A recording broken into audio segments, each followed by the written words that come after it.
വീണ്ടും മറ്റൊരു വലിയ യുദ്ധം കൂടി പുറപ്പെട്ടിരിക്കുകയാണ്.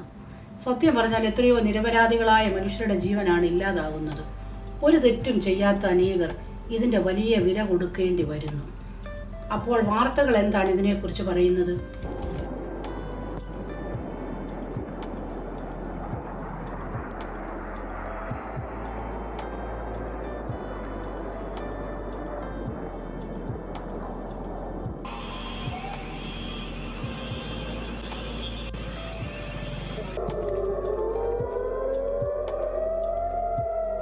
ഇറാന്റെ ഭാഗത്തുനിന്ന് തന്നെ ചില സ്ഥിരീകരിക്കാത്ത റിപ്പോർട്ടുകൾ അനുസരിച്ച് കൊമേഴ്ഷ്യൽ കപ്പലുകൾക്ക് കടന്നു പോകാവുന്ന രീതിയിൽ തന്നെയാണ് ഇറാന്റെ അനുവാദത്തോടുകൂടി കടന്നു പോകാം എന്ന രീതിയിലുള്ള വിരുദ്ധമായ റിപ്പോർട്ടുകളും ഇപ്പോൾ വരുന്നു. അതിന് സ്ഥിരീകരണമില്ല എന്നത് പ്രത്യേകമായി ഓർപ്പിക്കേണ്ടതാണ്.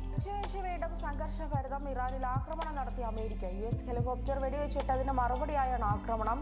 US സൈനിക കേന്ദ്രങ്ങൾക്ക് നേരെ ആക്രമണം നടത്തിയതായി ഇറാൻ അവകാശപ്പെട്ടു. ഏറ്റവും പ്രധാനപ്പെട്ട വാർത്ത പുറത്തുവരുന്നത് പശ്ചിമേഷ്യയിൽ വീണ്ടും വൻ യുദ്ധഭീതി എന്നുള്ളതാണ്. ഭീഷണി ഉയർത്തുന്നത് ഏറ്റവും ഒടുവിൽ ഇപ്പോൾ ഇറാന്റെ ഇന്ന് നാം വാർത്തകളിൽ കാണുന്ന ഈ സംഭവങ്ങളെല്ലാം വിശുദ്ധ ബൈബിളിൽ നമുക്ക് കാണുവാൻ കഴിയുന്നു. ഇറാൻ, ഇസ്രായേൽ, അമേരിക്ക സംഘർഷവും യേശുക്രിസ്തുവിന്റെ രണ്ടാം വരവും ഇവ തമ്മിൽ ബന്ധമുണ്ടോ? നമ്മുടെ ക്രിസ്ത്യൻ ടോക്കിന്റെ രണ്ടാം എപ്പിസോഡിലേക്ക് ജോയിസ് ടിവിയുടെ എല്ലാ പ്രേക്ഷകർക്കും സ്വാഗതം.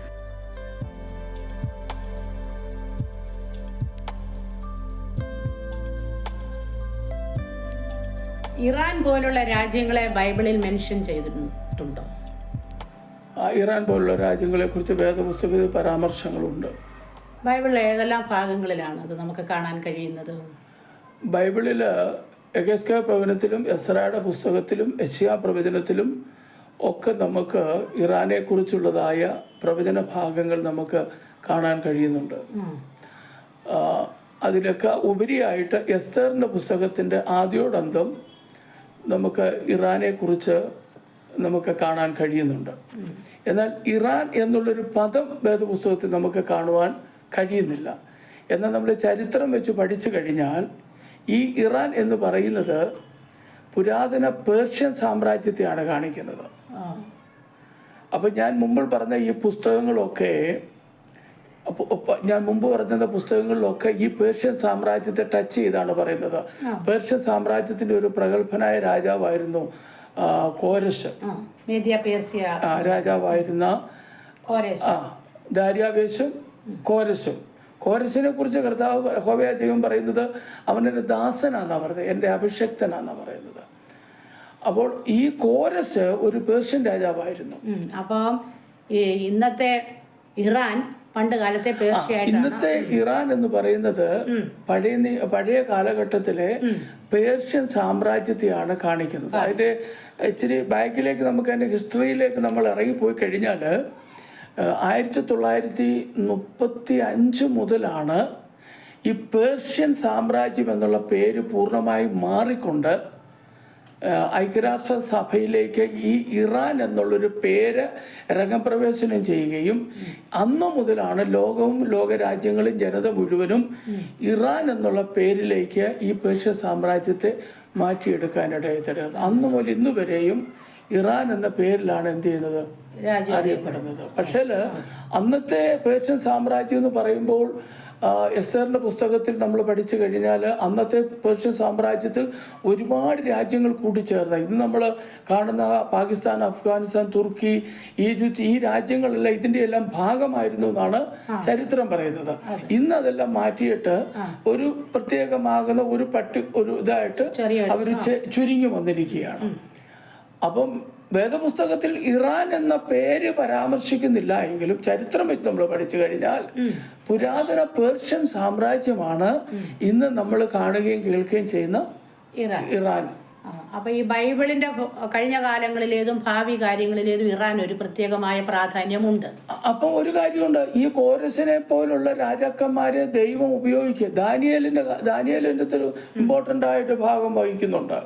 അപ്പോൾ ഈ കോരസിനെ പോലുള്ള രാജാക്കന്മാരെ ദൈവം ഉപയോഗിക്കുമ്പോൾ ഈ പേർഷ്യൻ സാമ്രാജ്യത്തോടുള്ള ബന്ധത്തിൽ ദൈവത്തിന് വലിയ പദ്ധതികളും ദൈവത്തിന് വലിയ ഉദ്ദേശങ്ങളും ഉണ്ടായിരുന്നു.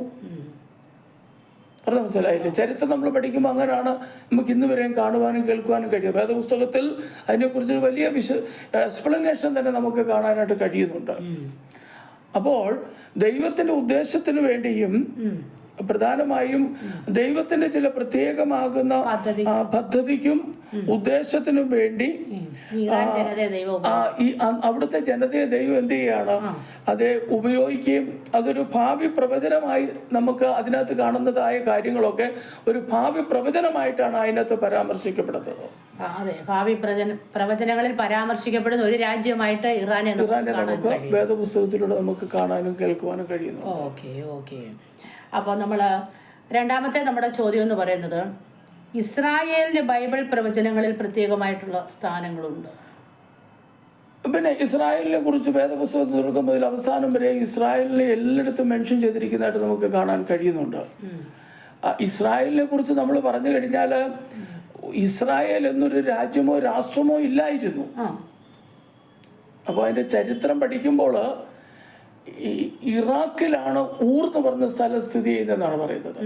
അവിടെ നിന്നാണ് ദൈവം അബ്രഹാം എന്ന വ്യക്തിയെ എന്ത് ചെയ്യാണ്, അവിടുന്ന് കർത്താവ് സെലക്ട് ചെയ്തെടുക്കുകയാണ്.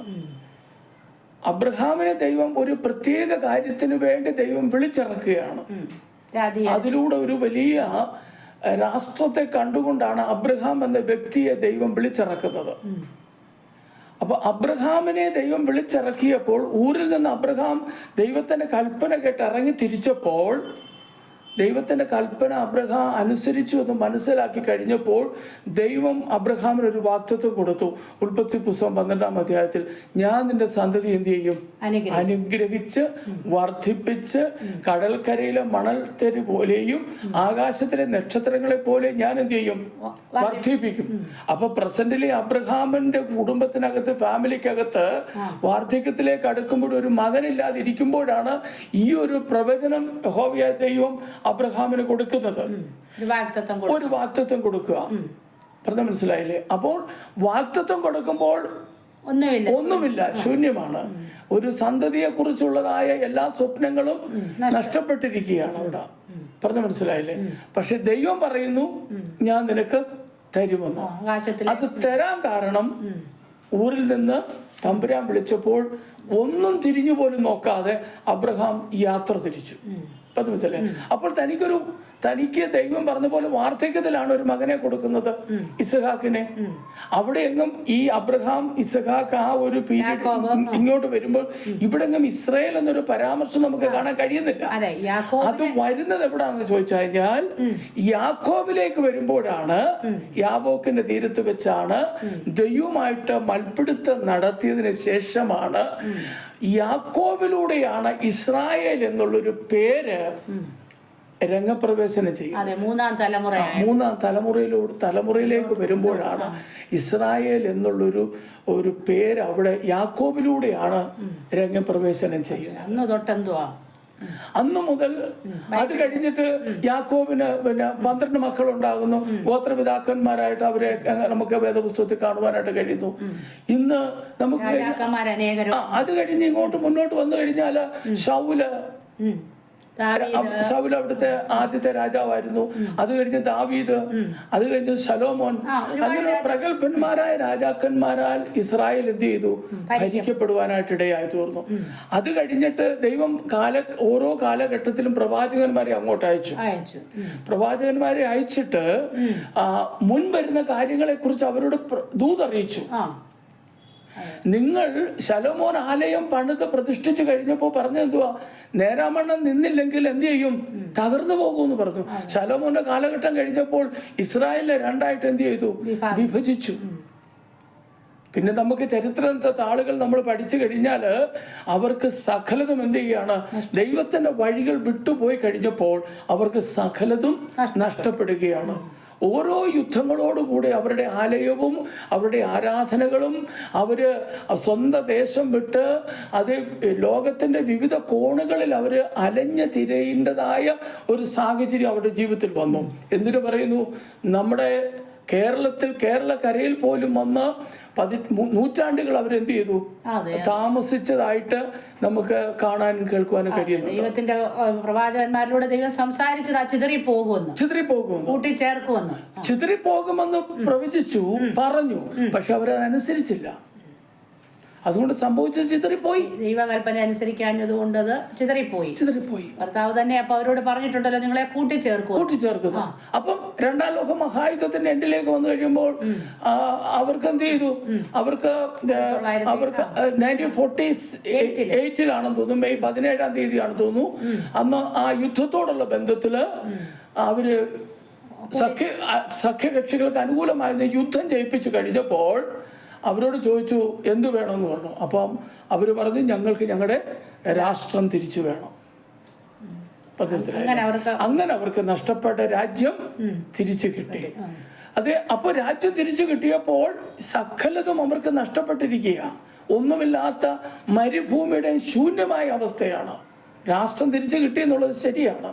പക്ഷേ അവരുടെ കഠിനാധ്വാനവും അവരുടെ പ്രയത്നവും അവരുടെ ദൈവത്തിൻ്റെ കരുതലും കൊണ്ട് പശ്ചിമേഷ്യയെ ഇന്ന് നമ്മൾ ഇസ്രായേലിനെ കുറിച്ച് പഠിച്ചു കഴിഞ്ഞാൽ അറബി രാഷ്ട്രങ്ങളുടെ നടുവിൽ ഒരു ചെറിയ ഗണമായി നിന്നുകൊണ്ട് അവരിന്നും പൊരുതി ജയിച്ച് ലോകത്തിൻ്റെ മുമ്പിൽ, ലോകത്തിൻ്റെ നടുവിൽ ഒരു കേന്ദ്ര ബിന്ദുവായിട്ടാണ് ഇന്ന് ഇസ്രായേലിനെ നമുക്ക് കാണുവാൻ കഴിയുന്നത്.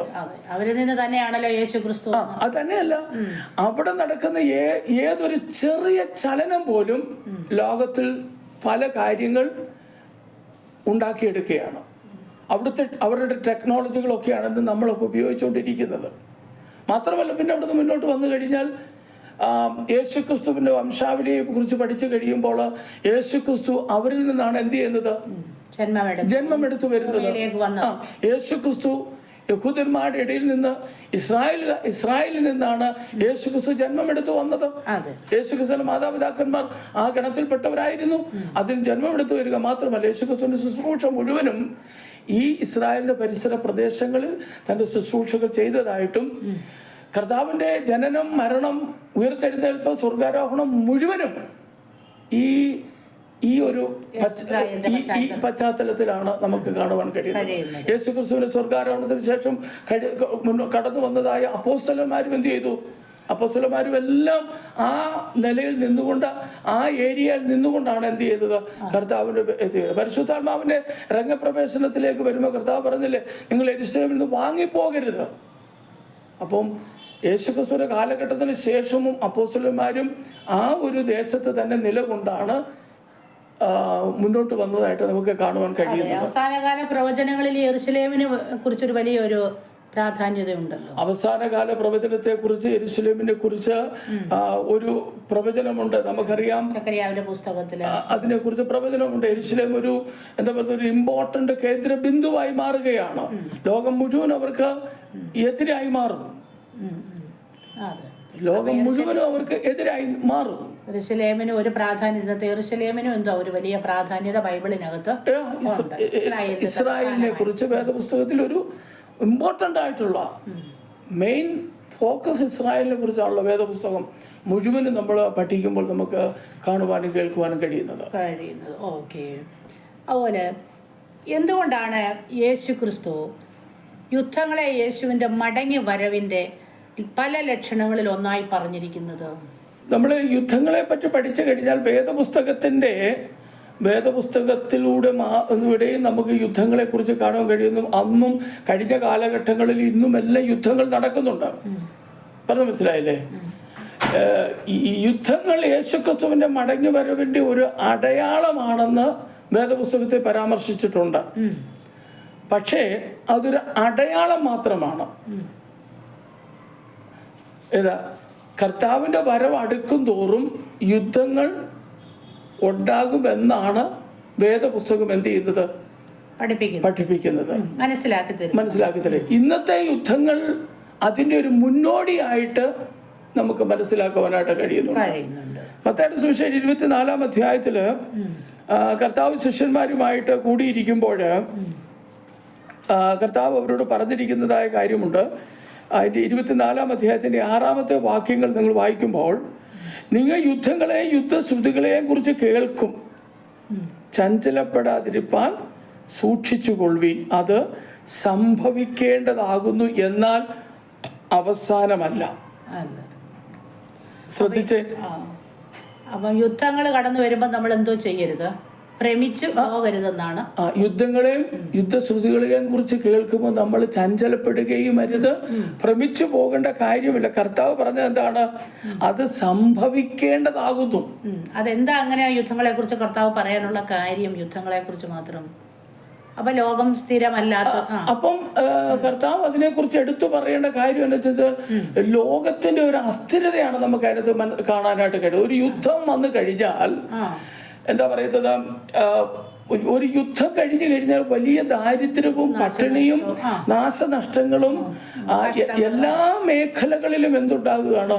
വലിയ ഞെരുക്കം ജനം അനുഭവിക്കേണ്ടി വരികയാണ്.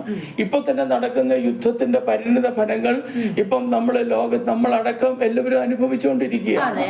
അപ്പം യുദ്ധം എന്താണ്? എപ്പോഴും ഒരു പ്രശ്നങ്ങളിലേക്ക് കാര്യങ്ങളെ കൊണ്ടു ചെന്നെത്തിക്കത്തുള്ളൂ. അപ്പോൾ നമ്മൾ എന്താ ചെയ്യേണ്ടതെന്ന് ചോദിച്ചാൽ, ഇത് കർത്താവ് തന്നെ പറയുന്നത് സംഭവിക്കേണ്ടതാകുന്നു. യുദ്ധം എന്ന് പറയുന്ന മനുഷ്യന്റെ തകർന്ന അവസ്ഥയെ എന്തോ ചെയ്യുക, കാണിക്കുക. ഈ ലോകം തകരുമെന്നും ഒരു നല്ല സ്ഥിരമായ ഒരു രാജ്യം കർത്താവ് എന്തോ നമുക്ക് വേണ്ടി ഒരുക്കുമെന്നുള്ള തോന്നൽ നമ്മളിൽ ഉളവാക്കാൻ വേണ്ടിയാണ്. ഈ കാണുന്ന ഈ ലോകം സ്ഥിരതയില്ലാത്തതും അസ്ഥിരമാണെന്നും ഇത് നിലനിൽക്കുന്നതല്ലെന്നും മനുഷ്യൻ നമ്മൾ എന്ത് ചെയ്യണം? മനസ്സിലാക്കണം. ഒരു നിലനിൽക്കുന്ന ഒരു നിലനിൽക്കുന്ന രാജ്യമുണ്ടെന്ന് എബ്രായ ലേഖനത്തിൽ അബ്രഹാം പറയുന്നത്. അത് എബ്രായ ലേഖനത്തിൽ അപ്പോസ്തലൻ പൗലോസ് പറയുന്നത് എന്തുവാ? മക്കളോടും കൊച്ചുമക്കളോടും കൂടെ കൂടാരങ്ങളിൽ പാർത്തുകൊണ്ട് ദൈവം ശില്പിയായി നിർമ്മിച്ചതും അടിസ്ഥാനമിട്ട നഗരം. നോക്കിക്കൊണ്ട് അപ്പോൾ ഇവിടെ അടിസ്ഥാനമില്ല. ഒരു യുദ്ധം വന്നാൽ സ്ഥിരത നഷ്ടപ്പെട്ട് തകർന്ന് തരിപ്പണമായി പോകുന്ന രാജ്യമാണിത്. പക്ഷെ അപ്പോൾ ഒരിക്കലും സ്ഥിരത നഷ്ടപ്പെടാത്ത ഒരു സ്ഥിരതയുള്ളൊരു രാജ്യം സ്വർഗത്തിലെ ദൈവം നമുക്ക് വേണ്ടി എന്ത് ചെയ്യുന്നുണ്ട്? ഒരുക്കുന്നുള്ളു. അതുകൊണ്ട് നമ്മൾ എന്ത് ചെയ്യാൻ പാടില്ല? രാശിയെ ഓർപ്പിക്കാൻ വേണ്ടി ആയിരിക്കാം കർത്താവ് ഈ യുദ്ധത്തെ എടുത്തെന്തോ പറയുന്നത്. അപ്പൊ അതൊരു അവസാനമല്ല. നിങ്ങൾ ചഞ്ചലപ്പെടേണ്ട കാര്യമില്ല. യുദ്ധങ്ങളെയും യുദ്ധസുഹൃത്തുക്കളെയും കുറിച്ച് കേൾക്കുമ്പോൾ നിങ്ങൾ എന്ത് ചെയ്യേണ്ട കാര്യമില്ല, ചഞ്ചലപ്പെടാതിരിപ്പാൻ സൂക്ഷിച്ചുകൊള്ളുവിൻ, അത് സംഭവിക്കേണ്ടതാകുന്നു, എന്നാൽ അത് അവസാനമല്ല. പിന്നെ ഇന്ന് ലോകത്ത് ഒരുപാട് അധർമ്മങ്ങളും അതിക്രമങ്ങളും ഭീകരതയും ഭീകരവാദവും ഒക്കെ വർദ്ധിച്ചുകൊണ്ടിരിക്കുകയാണല്ലോ. അപ്പൊ ഇതും കർത്താവിന്റെ വരവിന്റെ രണ്ടാമത്തെ യേശുക്രിസ്തുവിന്റെ സെക്കൻഡ് കമ്മിങ്ങിൻ്റെതായ ഒരു സൂചനകളാണ്. അതിനെക്കുറിച്ചും വേദപുസ്തകത്തിൽ മത്തായി 24-ാം അധ്യായത്തിന്റെ 12-ാമത്തെ വാക്യത്തിൽ പറയുന്നുണ്ടല്ലോ, അധർമ്മം പെരുകുന്നത് കൊണ്ട് അനേകരുടെ സ്നേഹം തണുത്തുപോകും. അതെ. അപ്പൊ ഈ കാലഘട്ടങ്ങളിൽ ഒരുപാട് അധർമ്മങ്ങള്, കൊലപാതകങ്ങള്, തീവ്രവാദങ്ങള്, വെറുപ്പ്, അക്രമങ്ങള് തമ്മില് ഒരുപാട് കാര്യങ്ങൾ ജനത്തിന്റെ ഇടയിൽ നടന്നുകൊണ്ടിരിക്കുകയാണ്. അപ്പം അത് പെരുകുകയാണ്, അതിന്റെ കൗണ്ട് വർദ്ധിക്കുകയാണ്. അതെ. അപ്പൊ അത് തന്നെയല്ല, നമുക്ക് നോക്കുമ്പോൾ ദൈവമക്കളുടെ സ്നേഹവും തമ്മിലുള്ള ആ സ്നേഹവും എന്തോ ചെയ്യുന്നുണ്ട്, ഇല്ലല്ലോ, പെട്ടുകൊണ്ടിരിക്കുകയാണ്. അതെ, എവിടെയും തണുത്തു പോകും. അതിനെക്കുറിച്ച് വേദവസം പറഞ്ഞത് എന്തുവാണ്? അധർമ്മം പെരുകുന്നത് കൊണ്ട് അനേകരുടെ സ്നേഹം തണുത്തു പോകുക. അതെ. ഇതൊക്കെ കാണുമ്പോൾ നമ്മൾ എന്തോ ചിന്തിക്കേണ്ടത്? നമ്മുടെ കർത്താവ് ഇതൊക്കെ കാണുകയും കേൾക്കുകയും ചെയ്യുമ്പോൾ നാം മനസ്സിലാക്കേണ്ട കാര്യം എന്തെന്ന് ചോദിച്ചാൽ, ഈ അധർമ്മം പെരുകുന്നത് അനേകരുടെ സ്നേഹം തണുത്തു പോകുന്നത് കൊണ്ട് നമ്മൾ മനസ്സിലാക്കിക്കോണം, ഇതും കർത്താവിന്റെ വരവിന്റെ ഒരു ലക്ഷണമാണ്. അതിനെക്കുറിച്ച് വേദപുസ്തകത്തിന്റെ അത് നമ്മൾ വിശദമായി ചിന്തിക്കാൻ പോയി കഴിഞ്ഞാൽ ഒരുപാട് കാര്യങ്ങൾ നമുക്ക് പറയാനായിട്ടുണ്ട്. നമുക്ക് തിമോഥെയോസ് ലേഖനത്തിൽ പൗലോസ് അപ്പോസ്തലൻ പറയുന്നുണ്ട്, അന്ത്യകാലത്ത് ദുർഘട സമയങ്ങൾ വരും. അതിനെക്കുറിച്ചൊരു വലിയ ഒരു മനുഷ്യ സ്വസ്നേഹികളും ദ്രവ്യാഗ്രഹികളും വമ്പ് പറയുന്നവരും അമ്മയപ്പന്മാരെ അനുസരിക്കാത്തവരും അങ്ങനെ പല കാര്യങ്ങള് ഒരുപാട് കാര്യങ്ങൾ പറഞ്ഞു. അത് നമ്മളൊന്ന് വളരെ ശ്രദ്ധാപൂർവം വായിച്ചു കഴിഞ്ഞാൽ ഇതെല്ലാം വർത്തമാന കാലഘട്ടത്തിൽ എന്ത് ചെയ്യുകയാണ്? നടന്നുകൊണ്ടിരിക്കുക. ഇതിനകത്ത് പറയുന്ന പല കാര്യങ്ങളും ഇന്നത്തെ സഭയ്ക്കകത്തുള്ളിലും എന്ത് ചെയ്യുന്നുണ്ട്? നടക്കുന്നുണ്ട്. സഭയ്ക്കുള്ളിൽ നടക്കുന്നുണ്ട്. അപ്പൊ നമ്മളൊക്കെ മനസ്സിലാക്കണം നമ്മുടെ കർത്താവിന്റെ വരവ് അടുത്തു എന്ന്. നിശ്ചയമായിട്ട് നമ്മൾ ഏറ്റവും കുറിക്കൊള്ളേണ്ട ഒരു വിഷയം ഇതൊക്കെയും കാണുകയും കേൾക്കുകയും ചെയ്യുമ്പോൾ, മുമ്പ് നേരത്തെ ചോദിച്ചതുപോലെ അത് ശ്രുതികളൊക്കെ കേൾക്കുകയും കാണുകയും അധർമ്മം വരികയും ചെയ്യുമ്പോഴൊക്കെ നമ്മൾ മനസ്സിലാക്കിക്കോണം, ഇതെല്ലാം നമ്മുടെ കർത്താവിന്റെ വരവിന്റെ ലക്ഷണങ്ങളാണ്. അതെ അതെ. അതുപോലെ യുദ്ധങ്ങൾ കണ്ട് ഈ ദൈവമക്കള് ഭയപ്പെടേണ്ടതായ കാര്യമുണ്ടോ? നമുക്ക് ഈ യുദ്ധം എന്നൊക്കെ കേൾക്കുമ്പോൾ മനുഷ്യൻ എന്തോ ചെയ്യും, അങ്ങ് ഭയപ്പാടാ അല്ലയോ? ഇപ്പം ഈ കഴിഞ്ഞ ദിവസം ഇറാനും ഇസ്രായേലും തമ്മിലുള്ള യുദ്ധം ഒന്ന് നിർത്തിയതായിരുന്നു, പിന്നെ രണ്ടാമത് എന്തോ ചെയ്തു തുടങ്ങി. അപ്പോൾ അതൊക്കെ കേൾക്കുമ്പം നമുക്കെന്തോ നമ്മുടെ ഉള്ളിലെന്തോ മനുഷ്യൻ്റെ ഉള്ളിൽ ഭയം ഉണ്ടാകുകയാണ്. അപ്പം ദൈവമക്കൾക്ക് അങ്ങനെ ഭയപ്പെടേണ്ട കാര്യമുണ്ടോ? വേദപുസ്തകം നമ്മൾ അതിനെക്കുറിച്ച് വേദപുസ്തക പ്രകാരം നമ്മൾ പഠിച്ചു കഴിഞ്ഞാൽ ദൈവമക്കൾ ഭയപ്പെടേണ്ടതായ ഒരു കാര്യവുമില്ല.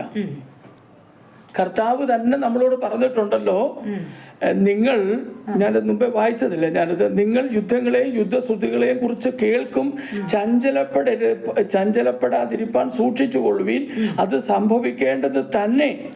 എന്നിട്ട് അതിൻ്റെ 7ാമത്തെ വാക്യത്തിൽ കർത്താവ് പറയുന്നു, ജാതി ജാതിയോടും രാജ്യം രാജ്യത്തോടും എതിർക്കും, ക്ഷാമവും ഭൂകമ്പവും അവിടെ ഇവിടങ്ങളിൽ ഉണ്ടാകും.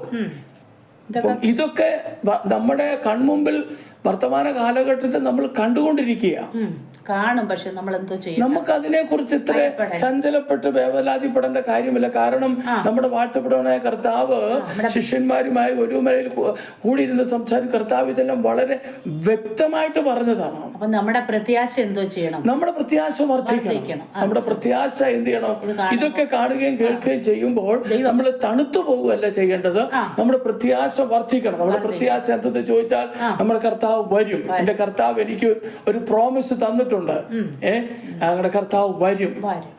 ആ ഒരു പ്രത്യാശ നമ്മുടെ ഉള്ളിന്റെ ഉള്ളിൽ ഭരിക്കുമ്പോൾ ഇതൊക്കെ സംഭവിക്കേണ്ടതാകുന്നു എന്ന് കർത്താവ് തന്നെ പറഞ്ഞിട്ടുണ്ടല്ലോ. അപ്പൊ അത് ഒരു സൈഡിൽ സംഭവിക്കും. പക്ഷെ ലോകത്ത് നമ്മൾ ജീവിക്കുമ്പോൾ അതിന്റെ എഫക്റ്റ് നമ്മളിലും എന്ത് ചെയ്യും, ഉണ്ടാകും. പക്ഷെ അതൊക്കെ സഹിച്ചു നിൽക്കാനുള്ള ദൈവകൃപ ദൈവം തരുന്നുണ്ട്, നമ്മുടെ പിതാക്കന്മാർക്ക് കൊടുത്തില്ലേ? അതെ, നമ്മുടെ കർത്താവ് വരുമെന്നുള്ള ആ ഒരു പ്രത്യാശ നമ്മളിൽ വർദ്ധിക്കണം, പ്രതിദിനം വർദ്ധിക്കണം. അതെ അതെ. ഇന്ന് ഇറാൻ, ഇസ്രായേൽ, അമേരിക്ക തുടങ്ങിയ യുദ്ധങ്ങള്, നമ്മളെ സംഘർഷങ്ങളും ഒക്കെ നമ്മൾ കണ്ടുകൊണ്ടിരിക്കുകയാണല്ലോ. അത് യേശുക്രിസ്തുവിന്റെ 2ാം വരവിന്റെ ഒരു പ്രത്യേക അടയാളമായിട്ട് നമുക്ക് കാണാൻ കഴിയുമോ? നമ്മൾ ഇത്ര നേരം ഡിസ്കസ് ചെയ്തതിന്റെ ബേസിക്കൽ നിനക്കെന്ത് തോന്നുന്നു? എനിക്ക് തോന്നുന്നത് അങ്ങനെ ഒരു പ്രത്യേക യുദ്ധത്തെ നമുക്ക് എടുത്ത് അങ്ങനെ പറയാൻ കഴിയത്തില്ല. കാരണം എന്താണെന്ന് ചോദിച്ചാൽ പണ്ട് കാലങ്ങൾ തൊട്ടേ ഇങ്ങനെ യുദ്ധങ്ങൾ നടന്നുകൊണ്ടിരിക്കുകയാണല്ലോ. ഇപ്പം ഈ യുദ്ധം നടക്കുന്നതിന്, ഇറാൻ, ഇസ്രായേൽ, അമേരിക്ക തമ്മിലുള്ള യുദ്ധം നടക്കുന്നതിന് മുന്നമേ തന്നെ റഷ്യയും ഉക്രൈനും തമ്മിലൊരു യുദ്ധം നടന്നു. അപ്പം ഇങ്ങനെ ഓരോ യുദ്ധങ്ങളും നടക്കുമ്പോൾ ഇപ്പം കർത്താവ് വരും, ആ സമയത്ത് കർത്താവ് വരും, അങ്ങനെ നമുക്ക് സ്പെസിഫിക് ആയിട്ട് എന്തോ ചെയ്യാൻ പറ്റത്തില്ല, പറയാൻ കഴിയത്തില്ലെന്നാണ് എനിക്ക് എന്തോ ചെയ്യുന്നത്. അത് തന്നെയാണ് നമുക്ക് വേദപുസ്തകത്തിലൂടെ മനസ്സിലാക്കാൻ കഴിയുന്നത്. യുദ്ധങ്ങൾ ഇങ്ങനെ തുടർമാനമായി നടക്കുന്നുണ്ട്. ഈ യുദ്ധം നടക്കുമ്പോൾ കർത്താവ് വരും, ഈ യുദ്ധം കഴിയുമ്പോൾ കർത്താവ് വരുമെന്നൊക്കെ ഇങ്ങനെ നമ്മളിപ്പോൾ ഇങ്ങനെ ഒരുപാട് കാര്യങ്ങൾ കേൾക്കുന്നുണ്ട്. കഴിഞ്ഞ ദിവസം മീഡിയയിലൂടെ നമ്മൾ കേട്ടു 2030 മുമ്പോട്ട് പോകത്തില്ലെന്നൊക്കെ കേട്ടിട്ടു, 2027 മുമ്പോട്ട് പോകത്തില്ലെന്നൊക്കെ നമ്മൾ കേട്ടു. പക്ഷെ നമുക്ക് ആർക്കും അങ്ങനെ പറയാനൊക്കത്തില്ല. അതിൻ്റെ വേദപുസ്തകത്തിൽ അതിനൊരു തെളിവുമില്ല. ഇന്ന യുദ്ധം നടക്കുമ്പോൾ ഞാൻ വരും എന്ന് കർത്താവ് പറഞ്ഞിട്ടില്ല. അതിനൊറ്റ സ്റ്റേറ്റ്മെന്റ് ആണ് കർത്താവ് പറഞ്ഞിരിക്കുന്നത്. കർത്താവിന്റെ വരവിന്റെ ലക്ഷണങ്ങളും അടയാളങ്ങളും പറഞ്ഞിട്ടുണ്ട്.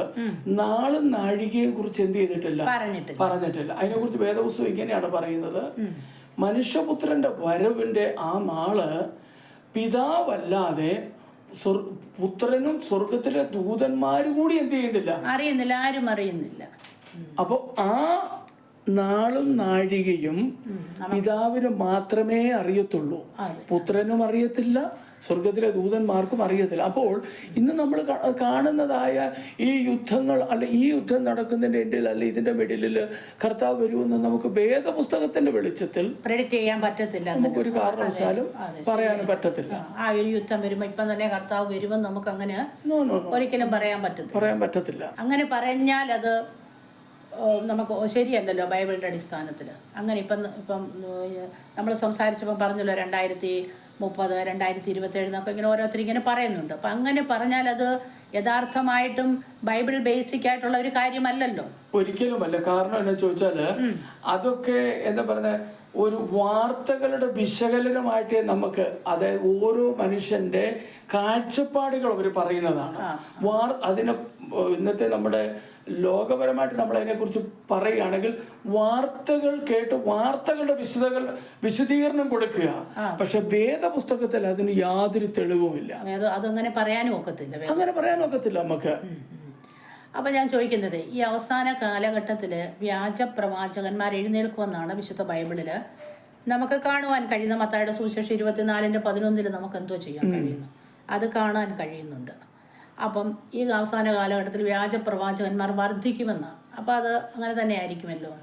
ഈ അവസാന കാലഘട്ടത്തിൽ വ്യാജ പ്രവാചകന്മാർ എന്തുകൊണ്ട് വർദ്ധിക്കുന്നു എന്ന് ചോദിച്ചാൽ, ഈ യുദ്ധങ്ങൾ വന്നു കഴിയുമ്പോൾ മനുഷ്യൻ പലവിധമായ പ്രഷറിലേക്ക് കടന്നു പോകും. മനുഷ്യൻ പലവിധമായ ബുദ്ധിമുട്ടുകൾ അവര് അഭിമുഖീകരിക്കേണ്ടി വരും. അപ്പം അതിനൊരു നിവാരണത്തിന് വേണ്ടി മനുഷ്യൻ എവിടുന്ന് ചെന്നാലും ഒരു അഭയം കിട്ടും, ആശ്വാസം കിട്ടുമെന്ന് ഓർത്ത് മനുഷ്യൻ ഇങ്ങനെ പരക്കം പായുകയാണ്. പറഞ്ഞ മനസ്സിലായില്ലേ? അപ്പം ഈ പ്രഷർ ഇങ്ങനെ കിടക്കുന്നതുകൊണ്ട് മനുഷ്യൻ ഈ നിലയിൽ നിലകൊള്ളുന്നതുകൊണ്ട് അപ്പോൾ ഈ വ്യാജ പ്രവാചകന്മാരുടെ കയ്യിൽ ഓട്ടോമാറ്റിക്കലി ചെന്നുപെടും. അപ്പൊ അത് വെച്ച് അവരെന്ത് ചെയ്യും? മുതലാക്കും അവര്. അപ്പൊ അത് ആക്ച്വലി അത് വേദപുസ്തകത്തിൽ എഴുതിയിട്ടുണ്ടല്ലോ അതിനെ കുറിച്ച്. അപ്പൊ ഇവര് പറയുന്ന പ്രവചനങ്ങൾ അവർ പെട്ടെന്ന് എന്തോ ചെയ്യും? വിശ്വസിക്കും. അല്ല, ദൈവത്തിന്റെ വചനത്തിൽ വ്യക്തമായിട്ട് എഴുതിയിട്ടുണ്ട്, കള്ളപ്രവാചകന്മാർ പലരും വന്ന് അനേകരെ തെറ്റിക്കും എന്നാണ് എഴുതിയിരിക്കുന്നത്. പറഞ്ഞ മനസ്സിലായില്ലേ? അത് റിയൽ പ്രവചനമല്ലത്. ബേസിക്കലുള്ള കാര്യമൊന്നും അല്ല പറയുന്നത്. അവര് കള്ളപ്രവചനം പറഞ്ഞ് എന്താ പറഞ്ഞത്, അവരുടെ ഫായദ ഉണ്ടാക്കി അവരെ എന്താ പറയുക, അവരിൽ നിന്ന് എന്തെങ്കിലും നേടിയെടുക്കാനായിട്ട് അവര് പലവിധമായ കള്ളപ്രവചനങ്ങൾ അവരെന്ത് ചെയ്യും? അത് അവര് പറഞ്ഞ് അനേകരെ എന്ത് ചെയ്യും? വേദപുസ്തകമാണല്ലോ എല്ലാത്തിൻ്റെയും ബേസിക് എന്ന്. ദൈവത്തിന്റെ വചനത്തിൽ കർത്താവ് തന്നെ പറഞ്ഞിരിക്കുന്നതാണ്, കള്ളപ്രവാചകനെ പലരും വന്ന് അനേകരെ എന്ത് ചെയ്യും? തെറ്റിക്കും. ഇത് കേട്ട് അവർ തെറ്റിപ്പോകും. ഈ യുദ്ധങ്ങൾ വരുമ്പോൾ നമ്മൾ അപ്പോൾ അങ്ങനെ തെറ്റിലേക്ക് അകപ്പെടാതെ തെറ്റിപ്പോകാതിരിക്കാൻ നമ്മൾ തീർച്ചയായിട്ടും ദൈവവചനം നമ്മൾ എന്തോ ആയിരിക്കണം, നമ്മളൊരു മനസ്സിലാക്കിയിരിക്കും. വ്യാജ പ്രവാചകന്മാരുടെ അടുത്ത് പോവുകയല്ല അപ്പോൾ വേണ്ടത്. നമ്മൾ ചെയ്യേണ്ടത് എന്താണെന്ന് ചോദിച്ചാൽ, വിശുദ്ധ തിരുവെഴുത്ത് അതിനെക്കുറിച്ച് എന്താണ് പറയുന്നത്, കർത്താവ് എന്താണ് പറഞ്ഞിരിക്കുന്നത്, ശിഷ്യന്മാരെന്താണ് പറഞ്ഞിരിക്കുന്നത്, സ്വർഗത്തിലെ ദൈവദൂതന്മാർ പലരും പറഞ്ഞിട്ടുണ്ടല്ലോ, അവർക്ക് എന്താ പറഞ്ഞിരിക്കുന്നത് നമ്മൾ ശ്രദ്ധിക്കുക. കർത്താവ് എന്താണ് പറഞ്ഞിരിക്കുന്നത് നമ്മൾ ശ്രദ്ധിക്കുക. കർത്താവാണ് പറഞ്ഞിരിക്കുന്നത്. അനേകർ വന്ന് എന്ത് ചെയ്യും? കള്ളപ്രവചനം നടത്തി തെറ്റിക്കും. അപ്പൊ നമ്മൾ ചെയ്യേണ്ടത് എന്തോ ചോദിച്ചാൽ, വേദപുസ്തകം ഇതിനെക്കുറിച്ച് എന്താണ് പറയുന്നത്? അതെ, കർത്താവ് തന്നെ പറഞ്ഞിട്ടുണ്ടല്ലോ, ചഞ്ചലപ്പെടരുത്, നിങ്ങളതൊന്നും ചെയ്യരുതെന്ന് കർത്താവ്. അപ്പോൾ നമ്മൾ ദൈവവചനത്തിൽ ബേസ് ചെയ്ത് ദൈവത്തിൽ ആശ്രയിച്ച് എന്തോ ചെയ്യണം, ജീവിക്കണം. ഇനിയിപ്പം ഈ കാലഘട്ടങ്ങളെ അവസാന കാലഘട്ടങ്ങൾ തന്നെയാണ് നമ്മൾ ലോകത്തിൻ്റെ ലക്ഷണങ്ങളൊക്കെ വെച്ച് നോക്കുമ്പോൾ തന്നെ നമുക്ക് മനസ്സിലാക്കാൻ കഴിയുന്നുണ്ട്. പക്ഷേ കർത്താവ് ഏത് നിമിഷം വരുമെന്നൊന്നും നമുക്ക് എന്തോ ചെയ്യാനൊക്കത്തില്ല, പ്രെഡിക്റ്റ് ചെയ്യാനും പറ്റത്തില്ല. പക്ഷേ ഈ അവസാന കാലഘട്ടത്തിൽ സഭയുടെ ഉത്തരവാദിത്വം, അതായത് ഓരോ ദൈവ പൈതലിൻ്റെയും ഉത്തരവാദിത്വങ്ങൾ എന്താണ്? നമ്മുടെ ദൈവസഭയുടെ റെസ്പോൺസിബിലിറ്റി ഉത്തരവാദിത്വം എന്താണ് എന്ന് ചോദിച്ചാൽ, നമ്മൾ യഥാർത്ഥമായിട്ടും സുവിശേഷം പ്രസംഗിക്കണം. കർത്താവ് അതിവിടെ പറഞ്ഞിട്ടുണ്ട്. നമ്മൾ പറഞ്ഞതിൻ്റെ അവസാന ഭാഗത്ത് പറഞ്ഞിട്ടുണ്ട്, 14-ാമത്തെ വാക്യത്തിൽ, രാജ്യത്തിന്റെ ഈ സുവിശേഷം സകല ജാതികൾക്കും സാക്ഷ്യമായി ഭൂലോകത്തിലൊക്കെയും പ്രസംഗിക്കപ്പെടും, അപ്പോൾ അവസാനം വരും. രാജ്യത്തിന്റെ സുവിശേഷം സകല മനുഷ്യരുടെയും ചെവിയിൽ എത്തിക്കുക എന്നുള്ള ഒരു വലിയ ഉത്തരവാദിത്തമാണ് സ്വർഗത്തിലെ ദൈവം നമ്മെ എന്ത് ചെയ്തിരിക്കുന്നത്? ഏൽപ്പിച്ചിരിക്കുന്നത്. സുവിശേഷം എന്ന നല്ല വാർത്ത, സുവിശേഷം എന്ന സത്വർത്തമാനം. യേശുക്രിസ്തു ലോകത്തിന്റെ വെളിച്ചമാണ്, രക്ഷകനാണ്, രക്ഷയാണ്. അത് ദാവീദിന്റെ സന്തതിയായി ജനിച്ചു, മരിച്ചു, അടക്കപ്പെട്ടു, ഉയർത്തെഴുന്നേറ്റു, ഇനിയും വീണ്ടും വരും. ആ വരവിനാണെന്തുവാ? ആ സുവിശേഷം പ്രത്യാശ വെച്ചിരിക്കുന്നത്. സഭയുടെ ഒരു എന്താ പറയുന്നത്, സഭ അത് വേണം പ്രസംഗിക്കുവാൻ. പക്ഷേ അത് നമ്മൾ അവിടെ പറയുമ്പോൾ നമ്മൾ ഒന്ന് രണ്ട് കാര്യങ്ങൾ ശ്രദ്ധിക്കണം. ഇന്നത്തെ സഭകളും ഇന്നത്തെ കൂട്ടായ്മകളും ഇന്നത്തെ കൂടിവരവുകളും ഒക്കെ സുവിശേഷം എത്ര കണ്ട് പ്രാധാന്യത കൊടുക്കുന്നു എന്ന് കൂടി നമ്മളൊന്ന് വായിച്ച് ചെയ്യുന്നത് നന്നായിരിക്കും. അതെ അതെ അതെ അതെ. പഴയ നിയമ പിതാക്കന്മാരുടെ സുവിശേഷ പ്രസംഗങ്ങൾ പോലെയുള്ള പ്രസംഗങ്ങളല്ല, പച്ചയായ സുവിശേഷം എത്ര പുൾപീറ്റുകളിൽ മുഴങ്ങി നമ്മൾ കേൾക്കുന്നുണ്ട്. അതെ, അതെ, നമ്മളെ ആക്ച്വലി ദൈവം കർത്താവ് നമ്മെ ഏൽപ്പിച്ചേക്കുന്നത് സുവിശേഷം പറയാനാണ്. ലോകമെങ്ങും പോയി എന്തോ ചെയ്യണം, സുവിശേഷം പറയണം, ഫുൾ സുവിശേഷം. സുവിശേഷത്തിനകത്ത് എല്ലാ കാര്യങ്ങളും ഉണ്ടല്ലോ. യേശുവിൻ്റെ ജനനമുണ്ട്, യേശുവിൻ്റെ മരണമുണ്ട്, യേശുക്രിസ്തുവിൻ്റെ ഉയർത്തെഴുന്നേൽപ്പുണ്ട്, യേശുക്രിസ്തുവിൻ്റെ വീണ്ടും വരവുണ്ട്. അപ്പൊ ഇതെല്ലാം എന്തോ ചെയ്യണം, പറയണം. ഇതാണ് നമ്മൾ പറയേണ്ടത്. കർത്താവിന്റെ അന്ത്യകൽപ്പന അത് തന്നെയാണ്. എൻ്റെ മൂമെന്റിൽ കർത്താവ് ശിഷ്യന്മാരെ വിട്ട് സ്വർഗാരോഹണം ചെയ്യുമ്പോൾ കർത്താവ് പറഞ്ഞതാണ്, അതാണ് കർത്താവ് പറഞ്ഞത്, നിങ്ങൾ ഭൂലോകമെമ്പാടും എൻ്റെ സാക്ഷികളാകണം. മനെ അനേകരെ എൻ്റെ സുവിശേഷത്തിലൂടെ അനേകരെ എന്ത് ചെയ്യണം, എന്നെ ശിഷ്യരാക്കിക്കൊള്ളാനാണ് കർത്താവ് പറഞ്ഞിരിക്കുന്നത്. അപ്പോൾ ഒരു ദൈവസഭയുടെ അല്ലെങ്കിൽ ഒരു വിശ്വാസിയുടെ ഒരു യഥാർത്ഥ അവൻ്റെ ഫോക്കസ് എന്തിലായിരിക്കണം ചോദിച്ചാൽ, സത്യസുവിശേഷം എന്ത് ചെയ്യുക, കറയില്ലാത്ത മായമില്ലാത്ത പാലാകുന്ന സുവിശേഷം ജനതയുടെ ചെവിയിൽ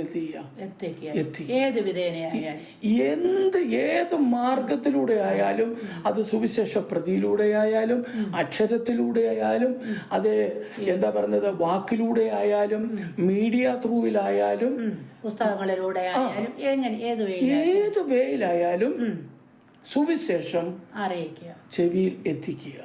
അതാണ് ദൈവം ആഗ്രഹിക്കുന്നത്. അല്ലാതെ നമ്മുടെ സ്വാർത്ഥ താല്പര്യങ്ങളുടെ സംരക്ഷണത്തിന് വേണ്ടിയുള്ള പ്രസംഗങ്ങളും സ്റ്റേജുകളും ഒന്നുമല്ല ദൈവം ആഗ്രഹിക്കുന്നത്. വേദപുസ്തകത്തിൽ അങ്ങനെയൊന്നുമല്ല പറഞ്ഞിരിക്കുന്നത്. സുവിശേഷം പ്രസംഗിക്കുക, സുവിശേഷത്തിന് സാക്ഷികളായിരിക്കുക. യേശുവിൻ്റെ രണ്ടാം വരവ് എന്ന് നമ്മളിപ്പോൾ എല്ലായിടത്തും നമ്മൾ കേൾക്കാറുണ്ട്. കൊച്ചിലേ തൊട്ട് ഞാൻ ഒക്കെ കേൾക്കാറുണ്ട് യേശുക്രിസ്തുവിൻ്റെ രണ്ടാം വരവ് എന്നുള്ളത്. അപ്പം യേശുക്രിസ്തുവിന് രണ്ടാം വരവ് ആണെന്നല്ലോ ഒരു വിശ്വാസിയുടെ പ്രത്യാശയെന്നും പറയുന്നത്. അപ്പം യേശുക്രിസ്തുവിൻ്റെ രണ്ടാമത്തെ വരവ് എങ്ങനെയായിരിക്കും, എങ്ങനെയായിരിക്കും കർത്താവായ യേശുക്രിസ്തുവിൻ്റെ രണ്ടാമത്തെ വരവ്? നമ്മൾ അതിനെക്കുറിച്ച് സംസാരിക്കുകയാണെങ്കിൽ അല്പസമയമെടുത്ത് സംസാരിച്ചെങ്കിലേ നമുക്ക് അതിൻ്റെ എന്തെങ്കിലും ഒരു ചെറിയ കാര്യമല്ല നമുക്ക് മനസ്സിലാക്കാനായിട്ട്. യേശുക്രിസ്തുവിന്റെ രണ്ടാം വരവാണ് ദൈവമക്കളാണ് നമ്മുടെ എല്ലാവരുടെയും പ്രത്യാശ എന്ന് പറയുന്നത്. നമ്മൾ അതിനു വേണ്ടിയാണ് എന്ത് ചെയ്യുന്നത്, വെയിറ്റ് ചെയ്യുന്നത്.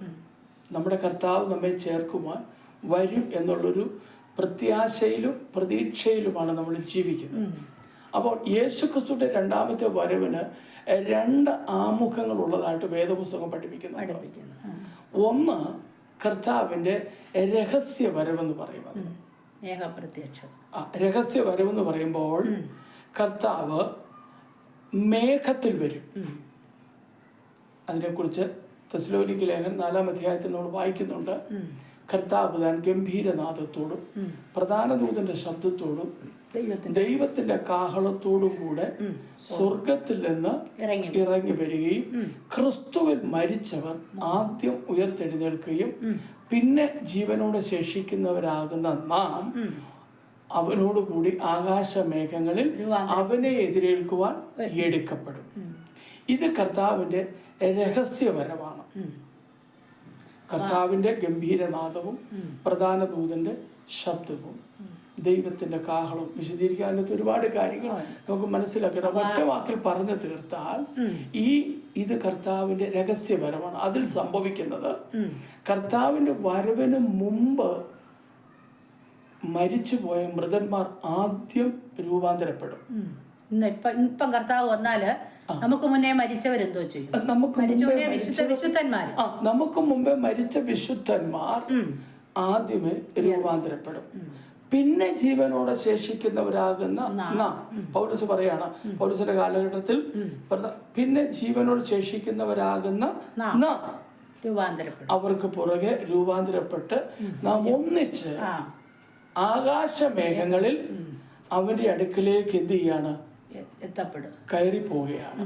അത് കർത്താവിൻ്റെ വരവിൻ്റെ രണ്ടാമുഖങ്ങളിൽ ഒന്നാമത്തെ ഫസ്റ്റ് അത് കർത്താവിൻ്റെ മേഘപ്രത്യക്ഷത എന്നാണ് വേദപുസ്തകത്തിൽ നമുക്ക് കാണുവാനായിട്ട് കഴിയുന്നത്.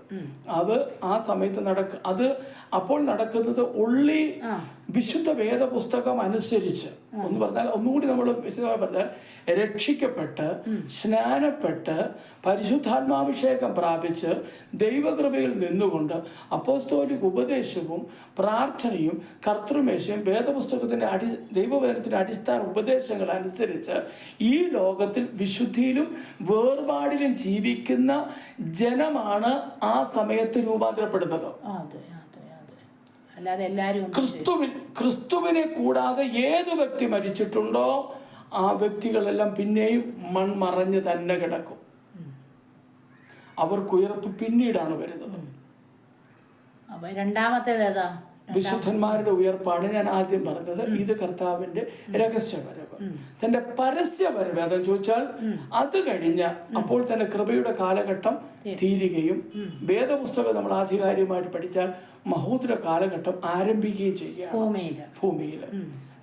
ലോകം ഇന്ന് വരെ കണ്ടിട്ടില്ല ഏറ്റവും വലിയ കഷ്ടകാലമാണ്. കഷ്ടകാലം എന്നാണ് ഈ കാലഘട്ടത്തെ കുറിച്ചാണ് നമുക്ക് അങ്ങനെ ഒരു കാലഘട്ടം മഹോദര കാലഘട്ടം എന്ന് വേദപുസ്തകമേ പഠിപ്പിക്കുന്നത്. അന്ത്യക്രിസ്തുവിന്റെ ഭരണത്തിലൊക്കെ ലോകജന കടന്നു 666 മുദ്ര അങ്ങനെയുള്ള കാര്യങ്ങളൊക്കെ ഈ കാലഘട്ടത്തിലാണ് ലോകത്തിൽ വരുന്നത്. അപ്പോൾ വിശുദ്ധന്മാരും കർത്താവും സ്വർഗത്തിലാണ്.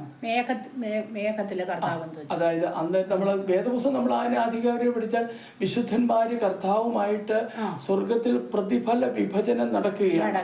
ഭൂമിയിൽ നാം ജീവിക്കുമ്പോൾ കർത്താവിന് വേണ്ടി ചെയ്തതിനെല്ലാം പ്രതിഫലം നമ്മൾ കർത്താവിന് എന്ത് ചെയ്യാണ് പ്രാപിക്കുന്ന പ്രതിഫല വിഭജനമാണ് അവിടെ നടക്കുന്നത്. അപ്പോൾ ലോകത്തിൽ മഹോദര കാലഘട്ടമാണ് നടക്കുന്നത്. ലോകം ഞാൻ നേരത്തെ ഓർപ്പിച്ചിൽ കണ്ടിട്ടില്ലാത്ത ഇന്ന് വരെ കടന്നുപോയിട്ടില്ലാത്ത വലിയ കഷ്ടങ്ങളിലൂടെ എന്ത് ചെയ്യും മരണത്തെ എടുത്തു മാറ്റി ചൂടിൻ്റെ ആധിക്യം വർദ്ധിച്ച് വലിയ വ്രണങ്ങളുണ്ടായി നൂന്ന് നിന്നാൽ കൺതടത്തിൽ നിന്ന് കണ്ണ് അഴുകിപ്പോകുന്ന ഒരു സ്ഥിതിവിശേഷത്തിലേക്ക് മാറുന്നതായ ഒരു കാലഘട്ടം. ഇന്ന് ഇതൊന്നും ഒരു ലോക ജനതയും കണ്ടിട്ടില്ല. നമുക്ക് വിശ്വസിക്കാൻ പറ്റത്തില്ല. കാരണം യുദ്ധങ്ങളൊക്കെ ഉണ്ടായിട്ടുണ്ടെങ്കിലും ഇങ്ങനൊരു ഭയാനകമായ അനുഭവത്തിലേക്ക് ലോകം കടന്നു പോയിട്ടില്ല. സക്കറിയാപൗരത്തിൽ പറയുന്നത് നമ്മൾ നൂർന്ന് നിന്നാൽ കൺതടത്തിൽ നിന്ന് കണ്ണെന്ത് ചെയ്യുന്നു അഴുകി പോകത്തക്ക നിലയിലുള്ളതായ സാഹചര്യങ്ങളുണ്ടാകും. ഒരു പക്ഷത്ത് ന്യൂക്ലിയർ ബോംബാകാം, അതെ, അല്ലെങ്കിൽ ചൂട് കൂടിയിട്ടാകാം, അല്ലെങ്കിൽ രശ്മികൾ വന്നടിച്ചാകാം, പ്രസന്റിൽ നമ്മൾ ശ്രദ്ധിച്ചേ ഇപ്പൊ തന്നെ നമുക്ക് ചൂട് സഹിക്കാൻ പറ്റുന്നുണ്ട്. നമുക്ക് ചൂട് സഹിക്കാൻ പറ്റുന്നില്ല. ഇനി വർഷങ്ങൾ ഒന്നൊന്നായി മുന്നോട്ട് പോകുമ്പോൾ ചൂടിന്റെ കാഠിന്യം വർദ്ധിക്കത്തേ ഉള്ളൂ. അതെ, 7 വർഷം ഭൂമിയിൽ മഹോദര കാലഘട്ടമാണെന്നാണ് വേദപുസ്തകം വെച്ച് പഠിച്ചാൽ നമുക്ക് മനസ്സിലാക്കാം. സ്വർഗത്തിൽ അപ്പോൾ പ്രതിഫല വിഭജനമാണ്. അത് കഴിയുമ്പോഴാണ് ഇത് കഴിഞ്ഞിട്ടാണ് കർത്താവ് എന്ത് ചെയ്യുന്നത് തന്റെ മഹത്വ പ്രത്യക്ഷത. കർത്താവ് തന്റെ മഹത്വത്തിൽ തന്റെ മഹത്വത്തിൽ വിശുദ്ധന്മാരുമായി കോടാനുകോടി ദൂതന്മാരുടെ സാന്നിധ്യത്തിൽ വിശുദ്ധന്മാരുടെ സാന്നിധ്യത്തിൽ സർവശക്തനായ ദൈവം തന്റെ ഫുൾ മഹത്വത്തിൽ വാസ്തവത്തിൽ എൻ്റെ ഒരു അഭിപ്രായത്തിൽ അന്നേ വാസ്തവത്തിൽ ഈ ദൈവം ആരാണെന്ന് നമുക്ക് മനസ്സിലാക്കാം. അവന്റെ മുമ്പിൽ സകല മുഴങ്കാലും മടങ്ങും. ഒരു വ്യക്തിക്കും അവന്റെ മുമ്പിൽ നിവർന്നു നിൽക്കാൻ കഴിയുകയില്ല. ദൈവം ആരാണെന്ന് ആ ഒരു പവർഫുള്ളോടുകൂടെ കർത്താവും മേഘത്തിൽ കൂടാനുകൂടി വിശുദ്ധന്മാരുമായി കടന്നു വരിക. അപ്പോൾ ഭൂമിയിലുള്ള കാണുക മാത്രമല്ല ആ കൂട്ടത്തിൽ എളിയവരായ നമ്മളും ഉണ്ടാകുമെന്നുള്ളതാണ്. കർത്താവിന് വേണ്ടി കർത്താവിനോട് കൂടെ നമ്മളും ഉണ്ടാകും. കർത്താവിനോട് കൂടെ നമ്മളും ഉണ്ടാകും. തന്റെ മഹത്വത്തിൽ കർത്താവ് വരികയാണ്. ഭൂമിയെ എങ്ങനെ ഭരിക്കണം, എങ്ങനെ ഭൂമിയിൽ ഒരു ഭരണം നടത്തണമെന്ന് കർത്താവ് എന്ത് ചെയ്യും? കാട്ടിക്കൊടുക്കും. തുടർന്ന് 1000 ആണ്ട് വാഴ്ച എന്ത് ചെയ്യാണ്? ഭൂമിയിൽ നടക്കുകയാണ്. ഒത്തിരി കാര്യങ്ങളുണ്ട്. നമുക്ക് അതിലേക്ക് കടന്നു പോകുവാൻ നമുക്ക് ഇപ്പോൾ പറ്റുകയില്ല. അങ്ങനെ കർത്താവിന്റെ വരവിന് 2 ആമുഖങ്ങൾ ഉള്ളതായിട്ട് വേദപുസ്തകം വായിക്കുമ്പോൾ നമുക്ക് മനസ്സിലാക്കാനായിട്ട് കഴിയുന്നു. ഓക്കെ. അപ്പം ചോദിക്കുകയാണ്, ഈ യേശുക്രിസ്തുവിൻ്റെ വരവിന് വേണ്ടി നമ്മൾ ഓരോ വിശ്വാസികളും അല്ലെങ്കിൽ ഓരോ മനുഷ്യരും എങ്ങനെയാണ് തയ്യാറാകേണ്ടത്? യേശുക്രിസ്തു കടന്നു വരുമല്ലോ. ഇപ്പം നമ്മൾ കേട്ടല്ലോ, കർത്താവ് എന്തോ ചെയ്യും, കടന്നു വരും എൻ്റെ വിശുദ്ധന്മാരെ ചേർക്കാനായിട്ട്. അപ്പോൾ എങ്ങനെയാണ് ഒരുങ്ങേണ്ടത്? ഓരോ വ്യക്തികളും ഒരുങ്ങേണ്ടത് എങ്ങനെയാണ്? അത് വിശ്വാസികളെ കുറിച്ചാണോ നീ ഉദ്ദേശിക്കുന്നത്? അതോ അല്ല, വിശ്വാസികളെ കുറിച്ചല്ല. യേശുവിനെ അറിയാത്തവരും വിശ്വാസിയായാലും എങ്ങനെയാണ് നമുക്കൊരു ഒരുക്കം? വിശ്വാസികൾക്ക് ഒരു ഒരുക്കം ആവശ്യമാണല്ലോ കർത്താവിന്. നിശ്ചയമായിട്ടും വിശ്വാസികളെ കുറിച്ച് പറയുന്നത്, ഇന്ന് മനുഷ്യരുടെ ഇടയിൽ ഒരു തെറ്റായ ചിന്താഗതിയുണ്ട്. ആ തെറ്റായ ചിന്താഗതി എന്താ ചോദിച്ചാൽ, ഒരിക്കൽ മാനസാന്തരപ്പെട്ട് കഴിഞ്ഞാൽ പിന്നെ നമ്മൾ ആ ഭാഗത്തേക്ക് ആരും പോകാറില്ല. ഒരിക്കൽ മാനസാന്തരപ്പെട്ട് കഴിഞ്ഞു. എന്നാൽ വേദപുസ്തകം പറയുന്നത് എന്തുവാ? അങ്ങനല്ല. നമ്മള് പ്രതിദിനം മാനസാന്തരപ്പെട്ടുകൊണ്ടേയിരിക്കണം. ഒരു വിശ്വാസിയോടുള്ള ബന്ധത്തിൽ നമ്മുടെ കർത്താവിന് വേണ്ടി ഒരുങ്ങുക എന്ന് പറയുമ്പോൾ നമ്മൾ പ്രതിദിനം മാനസാന്തരപ്പെട്ട് ഒരു യഥാർത്ഥ വിശുദ്ധ ജീവിതം എന്ത് ചെയ്യണം? വചനപ്രകാരമുള്ള ഒരു യഥാർത്ഥ വിശുദ്ധ ജീവിതം നമ്മൾ നയിക്കണം. അതെ, കർത്താവ് പറയുന്നുണ്ടല്ലോ, നിനക്കാത്ത നാഴികയിൽ മനുഷ്യപുത്രൻ വരുന്നത് കൊണ്ട് നിങ്ങൾ ഒരുങ്ങിയിരിപ്പീൻ. അപ്പൊ ഒരു ഒരുക്കം നമുക്ക് ആവശ്യമാണ്. വിശുദ്ധിയിലുള്ള ജീവിതം ആവശ്യമാണ്. പ്രാർത്ഥന ആവശ്യമാണ്. ദൈവവചന ധ്യാനം, പഠനം, ഇതൊക്കെ നമുക്ക് ആവശ്യമാണ്. ഈ ദൈവവചന ധ്യാനം കൊണ്ടും പ്രാർത്ഥന കൊണ്ടും പ്രതിദിനം മാനസാന്തരം പെടുന്നത് കൊണ്ടാണ് നമുക്കൊരു ആത്മീക ഒരുക്കം ഉണ്ടാവുന്നത്. അങ്ങനെയാണ് നമ്മൾ എന്ത് ചെയ്യുന്നത്? ഒരുങ്ങുന്നത്. അപ്പോൾ ഒരു അവിശ്വാസിയാണെങ്കിൽ ഇപ്പൊ നമ്മളെ കേൾക്കുന്നത് പലരാണല്ലോ വ്യൂവേഴ്സ്. അപ്പോൾ അവിശ്വാസികളാണെങ്കിൽ എന്ത് ചെയ്യണം? ഇന്ന് ജീവനുള്ള ദൈവത്തെ യഥാർത്ഥമായിട്ടും അറിയാത്തൊരു വ്യക്തിയാണ് നമ്മുടെ ഈ ക്രിസ്ത്യൻ ടോക്ക് കേൾക്കുന്നതെങ്കിൽ, കർത്താവിന്റെ സ്നേഹത്തിൽ നിന്നുകൊണ്ട് നമുക്ക് അവരോട് പറയാനുള്ളത് ഇതാണ്: നിങ്ങൾ പാപത്തിൽ ജനിച്ചു, പാപത്തിൽ ജീവിക്കുന്നു. ഇങ്ങനെ പോയാൽ ഈ പാപത്തിൽ നിങ്ങൾ മരിച്ച നിത്യ നരകത്തിൽ ചെന്ന് ചേരും. ആ നരകത്തിൽ നിന്ന് ഒരു മനുഷ്യനും നിന്നെയോ എന്നെയോ രക്ഷിക്കാൻ കഴിയുകയില്ല. ഇപ്പൊ ദൈവമില്ലാത്ത ഒരുവനോട് ചോദിച്ചാലും നിനക്ക് എങ്ങോട്ട് പോകാൻ ഇഷ്ടമെന്ന് ചോദിച്ചാൽ അവനും പറയും എനിക്ക് സ്വർഗത്തിൽ പോകാനാണെന്ന്. നരകത്തിൽ പോകാൻ ഇഷ്ടപ്പെടുന്നതേ ഇല്ല. പക്ഷേ നരകത്തിൽ പോകണമെങ്കിൽ ഇങ്ങനെ അങ്ങ് പോയാൽ മതി. എങ്ങനെ? ഇപ്പൊ പോകുന്ന പോലെ അങ്ങനെ അങ്ങ് പോയാൽ നീ ഓട്ടോമാറ്റിക്കലി നീ നരകത്തിൽ കെടാത്ത തീയും ചാകാത്ത പുഴുവുമുള്ള നരകത്തിൽ ചെന്നെത്തിക്കൊള്ളും. അല്ല, നീ എന്നോട് ചോദിച്ചാൽ സ്വർഗത്തിൽ പോകണമെന്ന് നീ പറയുമല്ലോ. അപ്പൊ സ്വർഗത്തിലേക്കാണ് നിനക്ക് പോകണമെങ്കിൽ, അല്ലെങ്കിൽ സ്വർഗത്തിലേക്ക് എത്തിച്ചേരണമെങ്കിൽ വേദപുസ്തകം പറയുന്നുണ്ട്. വേദപുസ്തകം പറയുന്നു, തന്റെ ഏകജാതനായ പുത്രനിൽ വിശ്വസിക്കുന്ന ഏവനും നശിച്ചു പോകാതെ നിത്യജീവൻ പ്രാപിക്കേണ്ടതിന് ദൈവം അവനെ നൽകുവാൻ തക്കവണ്ണം ലോകത്തെ സ്നേഹിച്ചു. തന്റെ ഏകജാതനായ പുത്രനിൽ വിശ്വസിക്കണം എന്ന് പറഞ്ഞാൽ, വാഴ്ത്തപ്പെട്ടവനായ കർത്താവ് കന്യകയിൽ ജന്മമെടുത്ത് ഈ ഭൂമിയിൽ കടന്നു വന്ന്, ഈ ഭൂമിയിൽ ജീവിച്ച്, ഈ ഭൂമിയിൽ മരിച്ച്, ഈ ഭൂമിയിൽ അടക്കപ്പെട്ട് ഉയർത്തെഴുന്നേറ്റ് നിത്യത്തിന്റെ വലത്തു ഭാഗത്ത് ഇന്നും നമുക്ക് വേണ്ടി നിലയുറപ്പിച്ചിരിക്കുന്ന വാഴ്ത്തപ്പെട്ട കർത്താവ് വരും എന്ന് നാം എന്ത് ചെയ്യണം? വിശ്വസിക്കണം. വിശ്വസിച്ച്, ഹൃദയം കൊണ്ട് വിശ്വസിച്ച്, വാഗൊണ്ട് ഏറ്റുപറഞ്ഞ് ദൈവവചനത്തിന്റെ വ്യവസ്ഥയിൽ ജീവിച്ചാൽ ദൈവത്തെ അറിയാത്ത നീയും ഒരു ദൈവവചനമായി മാറും. നിനക്ക് വേണ്ടിയും നിത്യതയുടെ കവാടം തുറക്കപ്പെടും. അതെ, യേശുക്രിസ്തു നമ്മുടെ പാപം എല്ലാം എന്തുവാ ക്ഷമിക്കുന്ന ദൈവമാണ്. നിശ്ചയമായിട്ടും യേശുക്രിസ്തുവിന്റെ രക്തം സകല പാപവും പോക്കി നമ്മെ യോഹന്നാന്റെ ലേഖനത്തിൽ അതിനെ കുറിച്ച് പറയുന്നുണ്ട്. ശുദ്ധീകരണം കൂടാതെ കർത്താവിന്റെ അടുക്ക് ഒരിക്കലും എത്താൻ എന്തോ ചെയ്യത്തില്ല, കഴിയത്തില്ല. യേശുക്രിസ്തുവിന്റെ രക്തവും സകല പാപവും പോക്കി നമ്മെ എന്ത് ചെയ്യാണ്? ശുദ്ധീകരിക്കുകയാണ്. അപ്പൊ നമ്മുടെ മേലുള്ള ജന്മപാപം, സകല പാപവും. സങ്കീർത്തനക്കാരൻ പറയുന്ന പാപത്തിൽ എന്റെ അമ്മ എന്നെ ഗർഭം ധരിച്ചു, പാപത്തിൽ ജനിച്ചു, പാപത്തിൽ ജീവിക്കുന്നു. ആ പാപത്തെ എന്ത് ചെയ്യണം? യേശു ക്രിസ്തുവിന്റെ രക്തം കൊണ്ട് എന്ത് ചെയ്യണം? കഴുകൽ പ്രാപണം. അതെങ്ങനെയാ സംഭവിക്കുന്നത് എന്ന് ചോദിച്ചാല് വിശ്വാസത്താൽ എന്ത് സംഭവിക്കുന്നത്? അവന്റെ അടുത്തിലേക്ക് കടന്നു വരുന്നവൻ, ദൈവത്തിന്റെ അടുത്തേക്ക് കടന്നു വരുന്നു, അവൻ എന്ത് ചെയ്യണം? ദൈവം ഉണ്ടെന്ന് വിശ്വസിക്കണം. വിശ്വസിക്കുന്നവന്റെ പാപത്തെ ദൈവം എന്ത് ചെയ്യണം? അവന്റെ രക്തം കൊണ്ട് കഴുകി ശുദ്ധീകരിച്ചിട്ട് ആ നിത്യതയ്ക്ക് വേണ്ടി അവനെ എന്ത് ചെയ്യണം? ഒരുക്കുകയാണ്. ഇന്ന് ഇറാൻ ഇസ്രായേൽ യുദ്ധവാർത്ത കേൾക്കുന്ന ഒരു വിശ്വാസിയുടെ പ്രതികരണം എന്തായിരിക്കണം? ഞാൻ ഇതിനോടകം തന്നെ ഇതിന് മറുപടി ഞാൻ പറഞ്ഞിട്ടുണ്ട്. അതിനെക്കുറിച്ച് നാം വേദപുസ്തകത്തിൻ്റെ ബേസിക് നമ്മൾ പഠിച്ചു കഴിഞ്ഞാൽ നമ്മൾ എന്ത് ചെയ്യേണ്ട കാര്യമില്ല, ഭയപ്പെടേണ്ട കാര്യമില്ല. യുദ്ധങ്ങളെയും യുദ്ധശ്രുതികളെക്കുറിച്ച് നമ്മൾ അവിടെവിടങ്ങളിലൊക്കെ എന്ത് ചെയ്യും? ഇനി ഇത് വർദ്ധിച്ചു വരുത്തേ ഉള്ളൂ. ഇപ്പം സമാധാനം എന്ന് പറയുന്നില്ല ആൾക്കാർ. സമാധാനമൊന്നും ഉണ്ടാകത്തില്ല.